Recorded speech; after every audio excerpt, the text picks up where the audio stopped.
Friends, good morning, welcome back to my new blog. এখন বাজে সকাল ওই 11:30 মতন। দেখতে দেখতে কিন্তু অনেকটাই বেলা হয়ে গেছে।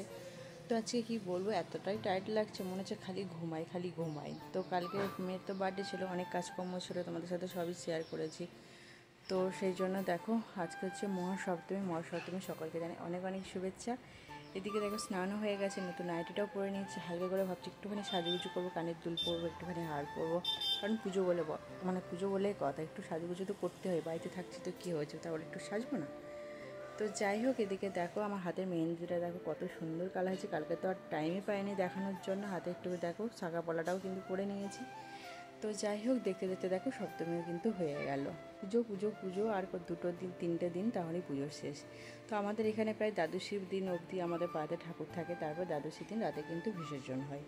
তো যাই হোক, মেয়ে সকালে খাওয়া দাওয়া করিয়ে দিয়েছি, কারণ মেয়ে পায়েস ছাড়া অন্য কিছুই খাচ্ছিল না। তো কালকে যেহেতু জন্মদিন ছিল, পায়েস করেছিলাম, সেই জন্য পায়েসটা একটু ছিল, আর পায়েস খেতে কিন্তু খেতেও খুবই ভালোবাসে।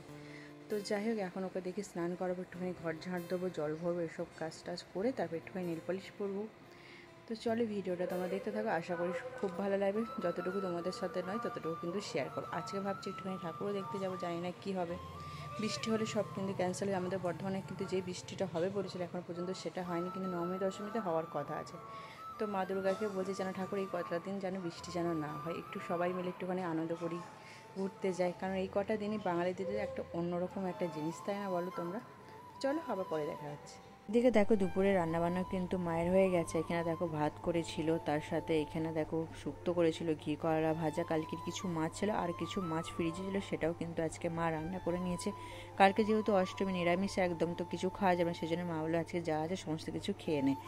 তো এইদিকে দেখো, আর সন্ধ্যা হয়ে গেছে, এখন প্রায় 6টার মতন বাজে। তো বর বললো হঠাৎ করে যে রেডি হয়ে নাও, চলো ঠাকুর দেখতে যাব। তো যাই হোক, এদিকে দেখো আজকে এই সালোয়ারটা পরে যাব, মেয়ের জন্য কিন্তু সাদা হোয়াইট কালারের সালোয়ারটা কিন্তু বার করেছি। তো আজকে দুজনেই কিন্তু সেম পরে যাবো, খালি কালারটুকু আলাদা। তো এইদিকে দেখো, সুন্দর করে সাজুগুজু করে নিয়েছি, যতটুকু পেরেছি ততটুকু কিন্তু সাজুগুজু করার চেষ্টা করেছি। তো যাই হোক, এদিকে দেখো মেয়েকেও কিন্তু খুব সুন্দর লাগছিলো, এটা পরে একটুখানি জাস্ট বড় হয়েছিল, কিন্তু বেশ কিন্তু ভালো লাগছিল।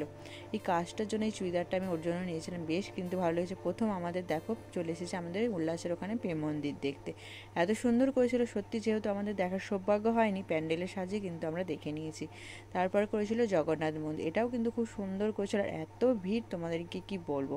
তো যাই হোক, এদিকে দেখো সুন্দর একটা শিব ছিল, এরকম ঝর্ণা দিয়ে জল পড়ছিল, খুব সুন্দর লাগছিল এই প্যান্ডেলটা। তো যাই হোক, তারপরে এইদিকে দেখো আরও কিন্তু একটা প্যান্ডেলের দিকে চলে এসেছিলো, এটা হচ্ছে পুরো ভিতরের দিকটা, এত সুন্দর, আর মা দুর্গাকে খুব সুন্দর লাগছিল, মনে হচ্ছে হীরের গয়না পড়েছে, এরকম একটা লাগছিল, বেশ কিন্তু আমার ভালো লেগেছে। আর যা ভিডিও করার কোনো কি বলবো, খুবই প্রবলেম হচ্ছিলো। তো যা হোক করে আমি একটু একটু করে ক্লিপ তুলে কিন্তু ভিডিওগুলো করেছিলাম। সপ্তমী তো অনেক দিন আগেই হয়ে গেছে, তো এখন দেখো একটু একটু করে ভিডিওগুলো আমি শেয়ার করছি, কারণ ঘোরাঘুরি, খাওয়া দাওয়া, আর খালি ঘুম পাচ্ছিলো, খালি ঘুমিয়ে কিন্তু সারা দিনগুলো কাটাচ্ছিলাম, আবার রাতের বেলায় বেরোচ্ছিলাম। তো সেই জন্য আর ভিডিওগুলো আমার পোস্ট করা হয়নি, সেই জন্য ভাবলাম যে না, পুজো টুজো তো হয়েই গেছে, তো এখন থেকে একটু একটু করে ভিডিওগুলো তোমাদের সাথে শেয়ার করি। তো যাই হোক, পুজোর এত ব্যস্ততার মধ্যে ভিডিওগুলো ভয়েস দিয়ে আর কি বলবো, শেয়ার করার হচ্ছিল না।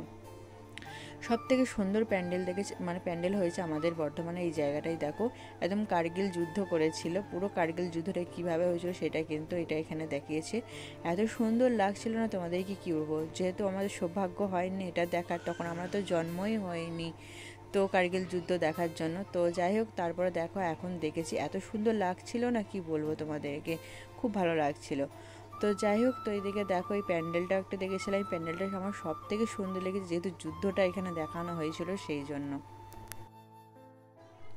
তারপর এদিকে দেখো, যেগুলো যে সমাধি হয়েছিল, আমাদের 26 জন যে দেশদ্রোহী মারা গিয়েছিল তাদের যে সমাধি দিয়েছিল, সেটাও কিন্তু করেছিল, কামান্ডো করেছিল। তো যাই হোক, এরপর হচ্ছে খাওয়া দাওয়া পালা, খুবই খিদে পেয়ে গিয়েছিলো, তো সেই জন্য বড় বলো চলো একটুখানি খাওয়া দাওয়া করিনি, তারপর যেই ঠাকুরগুলো পাকিয়েছে সেগুলো দেখিয়ে নেবো।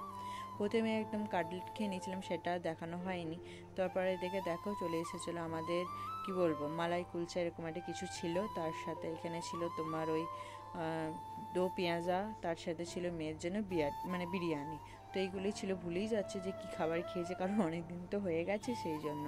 তো যাই হোক, তারপর আমাদের এইদিকে দেখো আমাদের বর্ধমানে আলমগঞ্জে এই প্যান্ডেলটা লাস্ট আমরা দেখতে এসেছি। আরও প্যান্ডেল দেখেছি কিন্তু সব কটা আমি ভিডিওটা করতে পারিনি, কারণ এত ভিড়ের মধ্যে প্যান্ডেল দেখবো না আর ভিডিও করবো। তো এটাও খুব সুন্দর করেছিল। তো চলো, ভিডিওটা কেমন লাগলো অবশ্যই কিন্তু কমেন্ট করে জানিও। টাটা।